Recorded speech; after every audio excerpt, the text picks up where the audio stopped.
요즘 이제 보면서 그 여러 이제 스님들이 하는 그 강좌를 보면서 느끼는 거가 너무 그 수행하고는 너무 멀리 떨어져 있는 얘기들을 하는구나. 이런 아쉬움이 많이 남더라고, 사실은. 왜냐하면 우리는 지금 당장에 내가 이 문제를 해결하지 않으면 일상의 삶을 살지 못하는 사람들을 예, 한테 도움을 주는 수행법을 지금 하고 있는 거고, 그분들이 수행하는 얘기를 들어보면 너무 그 허공에다가 집을 짓는 형국 같은 거, 토목공사 없이 허공에다 집을 짓는 듯한 그런 느낌을 받는 거예요. 왜 그러냐면 우리가 부처님의 법이라고 하는 게 사실은 어, 고진멸도거든. 괴로움에서 벗어나기 위해서 노력을 하시다 보니까 그런 과정 속에 깨달음이라고 하는 것을 얻게 된 거죠. 깨달음을 목표로 한 건 아니란 말이죠. 근데 지금 모든 어떤 그 불교나 이런 데 보면은 전부 깨달음을 목표로 하고 있어요. 공을 목표로 하고 있어요. 공을. 공을 목표로 하고 있는데 부처님께서 원래 말씀하셨던 취지는 괴로움에서 벗어나는 걸 얘기하는 거거든요. 그러면 우리가 괴로움이라고 하는 것을 여러 가지 유형으로 볼 때 육체적 괴로움이 있고 정신적 괴로움이 이렇게 두 갈래로 나눠져 있어요. 그죠? 근데 뭐 경제적 괴로움이라든가 이런 사회적 괴로움은 차치하고 이 두 가지 생로병사라고 하는 이 사고라고 하는 첫 번째 그 네 가지 괴로움은 육신의 괴로움을 얘기하는 거예요. 두 번째가 구부듣고 애별리고 오음성고 원증해고 이렇게 네 가지가 우리가 정신적 괴로움이 있어요. 이거를 해결하기 위해서 우리는 수행을 하는 거거든요. 근데 여기에서 우리가 더 심한 건 뭐냐면 트라우마다, PTSD다, 공황장애다, 불안증이다, 우울하다, 분노를 잘 참지 못한다. 이런 직접적인 어떤 그 괴로움들이 있는 분들이 있어요. 그죠? 이것을 해결하지 못하면 이 사람들은 일상의 삶을 살 수가 없어요. 그런데 깨달음을 추구하고 어떤 그런 선법, 그러한 뭐 화두를 진다게 한다든가 이목구를 한다든가 무자 화두를 진다고 한다거나 이래서 이 괴로움으로부터 벗어날 수는 없거든요. 근데 지금 이제 다들 얘기하는 거 보면 전부 다 그런 걸 얘기를 해요. 또 누누이 반복해서 얘기하는 거지만 이 4대가 인연화합으로 가합된 존재이기 때문에 실다운 실체가 없어서 이 4대를 부정을 한단 말이죠. 근데 우리가 이런 걸 한번 생각을 해보면 이 4대가 부정을 해야 될 상황이 아니라는 걸 금방 알아요. 왜냐하면 우리가 세곤이라고 하는 것은 나 몸을 포함해서 외부 대상을 좀 총칭한 게 세곤이잖아요. 그 세곤을 볼 때 우리가 세곤만은 못 봐요. 그죠? 공이라고 하는 우리가 개념적으로 공이라고 하는 개념을 갖고 있는데 이 공과 색이 두 개가 동시에 보여야만 우리가 색을 볼 수 있어요. 그죠? 만약에 우리가 어떤 사물을 볼 때 피사체를 볼 때 옆에 허공이 없다면 그 피사체를 못 봐요. 그죠? 그렇잖아요? 그 소리도 마찬가지잖아. 고요해야지 소리가 들리는 거잖아요. 그죠? 응? 자극도 마찬가지고 냄새도 마찬가지고 뭐든지 뭐야 그 바탕이 돼 주는 게 있어야지 그것이 대별적인 관계로 있어야만 우리가 그것을 보고 듣고 느끼고 맛볼 수가 있는 거예요. 그렇기 때문에 이 세곤과 공이라고 하는 것은 사실 뗄래야 뗄 수 없는 서로 직해져 있다. 상태 중첩의 상태로 있다. 누누이 얘기했지만 그런 관계로 사실 존재를 하는 거예요. 그런데 여기서 우리가 이 세곤을 완전히 부정을 한다. 우리가 자바암경에 보면 이런 말이 있어요. 이것이 있으니 저것이 있고 저것이 있으니 이것이 있고 이것이 멸하니 저것이 멸하고 저것이 멸하니 이것이 멸한다. 이런 얘기가 있죠. 금강경의 최고로 한마디로 한 단어로 딱 줄이라 이러면 공을 얘기하는 거거든요.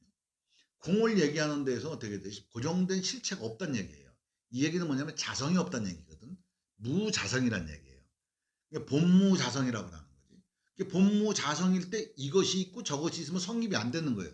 이것이라고 하는 것은 이것이 고유 성질이 있어야 되는 거예요. 그죠? 또 이것이 있다고 하는 건 이것이 고유 성질이 있어야 되는 거예요. 근데 이것이 자성이 없고 이것도 자성이 없어서 인연 따라 이것이 화합이 돼서 어떤 조건을 맺는다 이거예요. 우리 몸도 그렇게 태어났다 이거지. 맞아요. 그래서 어떤 분이 나한테 물어봐요. 스님, 공도 업이 있습니까? 이렇게 물어봐요. 당연히 공도 업이 있죠. 공은 만물의 업이라고 그랬잖아요. 그죠? 이 지구상 우주 만물 자체가 까르마다. 근데 공과 우리 인간과의 차이점은 뭐냐? 공은 그 까르마에 연연하지 않고 매이지 않고 그 까르마에 어둡지 않기 때문에 괴로움이 없다는 얘기예요. 그죠? 하지만 인간은 오온이라고 하는 까르마 자체 때문에 인간은 괴로움을 얻죠. 그래서 인간이 괴로움을 안 얻기 위해서 어떻게 해요? 무아라고 하는 걸 가죠. 그죠? 무아. 무아의 삶을 살라고 하잖아요. 그죠? 그럼 무아는 뭐예요? 끝까지 가가 따라 붙죠. 무아하고 가하고는 뗄 수가 없잖아요. 그죠? 우리가 언어를 하려고 그러면 말과 말 사이에 쉼이 있잖아요. 그죠? 공이 있잖아, 무아가. 응? 말 단어와 말 단어 사이에도 어떻게 해야 돼? 그 쉼이 있기 때문에 이 언어라고 하는 것도 구사가 되는 거예요. 그죠? 언어를 구사를 했을 때 똑같이 들리느냐 과연? 똑같이 들리지 않죠. 그죠? 왜냐하면 내가 그 소리를 듣거나 어떤 사물을 봤을 때 그 대상이 내 안에 시상이 잡히고 청지각이 움직이고 시지각이 움직였을 때 안에서 내 마음이라고 하는 놈이 내 주인공이라고 하는 놈이 그걸 어떻게 해석하느냐에 따라서 해석되어진 대로 나는 그걸 인식하게 돼 있는 거예요. 그죠? 그렇기 때문에 우리가 똑같은 걸 본다고 해도 우리는 제각기 달리 인식을 할 수가 있다고. 왜? 제각기 달리 해석하니까. 그러니까 내한테 펼쳐지는 모든 일체의 것들은 어떻게 돼? 내가 해석되어진 대로만 기억되게 돼 있는 거예요. 그죠? 똑같은 걸 봐도 서로 다르단 말이죠. 내가 해석되어진 대로 나만의 우주가 만들어진 거예요. 나만의 우주가 만들어진 건 뭐예요? 내가 보고 듣고 느끼고 아는 만큼만 우주가 존재하는 거예요. 이게. 그러니까 여기서 그러한 그 조건값에 의해 가지고 작용이라고 하는 것이 생겼단 말이죠. 그 작용이 없다고 할 수는 없잖아요. 근데 이러한 모든 것이 뭐를 배경으로 하느냐. 스님들이 설명을 할 때 인간이라고 하는 종 자체를 빼고 그걸 설명한단 말이에요. 공을 설명할 때. 그리고 연기를 설명할 때 인간이라고 하는 종 자체를 빼고 그걸 설명한단 말이에요. 근데 모든 것은 지금 공이라든가 무아라든가 가라든가 이런 모든 일체의 이런 모든 것들은 인간 입장에서 해석되어진 우주란 얘기예요. 그죠? 인간이라고 하는 인간이 종이라고 하는 것들이 그렇게 우주를 해석해 놓은 거예요. 그렇다면 이것은 작용은 있는 거예요, 계속. 생명 현상도 있고, 그죠? 우리는 생명이라고 하는 것이 있기 때문에 개체성을 만들어졌기 때문에 개체성의 항상성이라고 하는 게 작용이 있는 거예요. 가압된 존재라고 하더라도. 그렇다면 모든 게 가압된 존재라고 그러면 우리는 먹을 필요도 없고 아무것도 할 필요가 없는 거예요. 그 말로 따지자면. 하지만 우리 인간 입장에서 모든 것을 보고 해석되어졌다라고 한다면 우리는 작용이 있기 때문에 그 작용에 충실해야 된다는 얘기지. 이 지구상에 있건 이 우주에 있던 모든 유기체든 무기물이든 간에 다 인연 따라 연기에 의해서 만들어진 것이지 연기에 의해서 만들어지지 않은 것은 하나도 없어요. 만물은 항상 흘러가는 거예요. 만물은 항상 흘러가는 거예요. 변화하면서 흘러가는 거예요. 우리 또한 변화하면서 흘러가는 거예요. 하지만 그 흘러감 자체가 이미 작용이란 얘기야. 그렇기 때문에 유기체들은 생명 현상이 있기 때문에 거기서 생명을 보존하려고 하고 또 누구나 다 바람일다를 하려고 하는 거예요.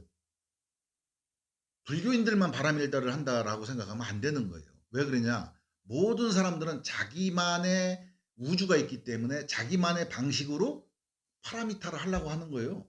바람일다는 뭐예요? 차 안에서 피안이잖아요. 그죠? 차 안과 피안이 여기서 저기인데 여기가 있고 저기가 있다라고 하는 것은 개념적 얘기이지 여기와 저기는 사실 중첩되어 있는 세상이거든. 바로 이 자리가 여기 있고 저기 있는 거거든. 이 자리에서 모든 번뇌가 소멸되면 바로 이 자리가 극락이란 말이야. 그 때문에 이 자리가 어떤 상태에 있을 때는 지옥이고 어떤 상태에 있을 때는 이게 극락이 되는 거거든요. 그래서 인간은 그러한 작용을 갖고 있기 때문에 작용이 있는데 있는 자체가 바로 실상이고 실존이고 현존이란 얘기지. 이거를 자꾸 공 입장에서 설명을 해서 이거 허상이다. 가압된 존재다. 맞아, 가압된 존재는. 하지만 가압된 존재라도 어떻게 작용이 있고 느끼고 하니까 이게 중요한 거 아니겠어요? 바람일다를 하려고 하는 게 아니겠어요? 그래서 자기가 받아들인 일체 유심조한 범위 내에서 모두가 바람일다를 하려고 한다. 어떤 사람은 돈을 많이 모아서 바람일다를 하려고 하고 어떤 사람은 재주가 좋아서 바람일다를 하려고 하고 이런 수많은 사람들이 차 안에서 피안으로 넘어가기 위한 노력들을 해요. 기독교를 믿어서 또 불교를 믿어서. 하지만 중요한 것은 뭐냐. 궁극의 바람일다를 할 수 있는 거를 완벽하게 퍼펙트하게 제시해 놓은 것이 무엇이냐. 자, 부처님이 말씀해 주신 사성제란 말이에요. 고진멸도란 말이에요. 이 내용을 잘 풀어보면 반야심경을 쭉 풀어보면 아주 기가 막히게 거기 써 있어요. 반야경에. 이게 우리가 뭐 대승불교든 소승불교든 우리 논할 필요가 없어. 이게 뭐 자바안경에 나왔던 얘기든 뭐 이게 무슨 법화경에 나오든 하엄경에 나오든 이런 얘기 이게 대승이니 소승이니 하고 따질 필요도 없어. 우리는 그냥 괴로움에서만 벗어나면 되는 거거든요. 이게 뭐 몇 년도에 설해져 있니 뭐 이런 얘기 할 필요도 없어. 그건 나중에 괴로움에서 다 벗어난 다음에 시간 남거들랑 그걸 들춰보면 돼. 응? 들춰보고 싶으면. 그렇잖아요. 그래서 지금 내가 이렇게 이런 얘기를 드리는 이유가 뭐냐면 지금 불구덩이 속에서 살고 있으면서 너무 저쪽에 유토피아적인 얘기를 지금 하고 있는 거예요. 한 발자국도 못 가면서, 응? 한 발자국도 못 가면서 그 앞에서 말씀하시는 분이나 듣는 분이나 그래도 그걸 또 신통하게 알아들을 것도 고개 끄덕끄덕하고 눈치 감고 있는 거 보면 참 신통할 따름이요. 자, 거기서 공황장애 환자라든가 우울증 환자라든가 이런 분들이 뭐 한 명, 두 명 나설 수는 있지. 응? 어디 가서 뭐 교회 가서 기도해도 나설 수가 있고 뭐 푸닥거리를 해도 나설 수가 있고 자기가 나설 수도 있고 하지만 진짜 10명 중에 7명, 8명, 9명이 다 건져줘야지 그게 진짜 공부 아니겠어요? 그게 진짜 괴로움에서 벗어나는 거 아니겠어요? 진정한 괴로움에서 벗어나는 건 지금의 내가 갖고 있는 약간의 불안, 또 깨달음에 대한 추구, 보이지 않는 세계에 대한 동경 이런 것도 중요하지만 실제 이런 어떤 그 괴로움 속에 빠져 있는 사람들을 구해줄 수 있는 그러한 새로운 법이 나와줘야 된다 이런 얘기죠. 그러한 법이 아니라면 그것은 외도다 이렇게 얘기하면 돼요. 그 진짜 트라우마 공황장애 우울증이 있는 사람들도 못 건지는데 그 보통 사람들의 어떤 불안한 마음을 해소해 줄 수 있겠어요? 그런 것도 해소가 안 되는데 그거는 정말 입으로 구업을 짓는 것 같고 그죠? 그건 외도예요. 부처님 법을 얘기하고 있지만 부처님 옷을 입고 부처님 법을 얘기하고 있지만 그 외도를 얘기하는 거예요. 직지 뭐라고 그랬죠? 직지신경이죠? 직지신경이잖아요. 그죠? 바로 마음을 곧장 찔러 들어가라고 그랬단 말이죠. 저기 설법이나 이런 거 하시는 스님들이 진짜 마음을 콕 찍어서 얘기하는 스님이 있어요? 없잖아요. 마음을 콕 찍어갖고 마음이 이거야. 마음이 이거니까 이것만 없으면 돼. 이렇게 딱 정의를 내려주고 이걸 콕 찍어갖고 이거 어떻게 하면 사라져. 이걸 얘기를 해주는 사람은 없잖아. 다 두리뭉실하게 옛날 그 책 풀이나 해주고 있고 남의 다리 긁는 소리 나고 있는 거예요. 지금 그래갖고 쌀이 나와 연탄이 나오냐고 그게. 그렇잖아요. 적어도 우리처럼 야 마음이 감정이야. 감정만 와야 되면 자 그런 거 다 해소될 수가 있어. 어려운 정신적 문제라든가 심리적 문제, 감정적 문제가 다 해결될 수가 있어.